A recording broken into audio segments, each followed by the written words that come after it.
હિંમતનગર ગ્રામ્ય પોલીસે વિજાપુર પોલીસની નબળી કામગીરી સામે લખ્યો પત્ર.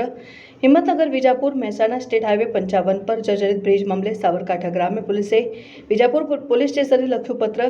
દેરોલ નજીકની સાબરમતી નદીના બ્રિજ ઉપર લોકોને પ્રવેશ ન આપવા માટે લખાયો પત્ર. મહેસાણા સાબરકાંઠા જિલ્લાને જોડતા સાબરમતી બ્રિજને છેલ્લા 1 મહિનાથી કરાયો છે બંધ. સાબરમતી નદી પરનો બ્રિજ જર્જરિત હોવાને પગલે કરાયો છે બંધ. વાહન વ્યવહાર સહિત રાહદારીઓ માટે બ્રિજ કરાયો છે બંધ. 60 વર્ષ જૂના જર્જરિત બ્રિજ ઉપરથી પસાર થવું જોખમી. ગ્રામ્ય પોલીસે પત્ર લખી વાહન વ્યવહાર સહિત રાહદારીઓને અટકાવવા કરી અપીલ.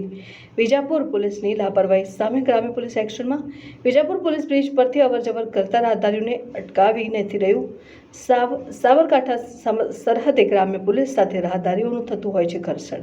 તાત્કાલિક ધોરણે વિજાપુર પોલીસ પ્રતિબંધનું પાલન કરે તેને લઈને પત્ર વ્યવહાર. સાબરમતી નદી પરનો પુલ જર્જરિત સાથે વાહન ચાલકો અને રાહદારીઓ માટે જોખમી.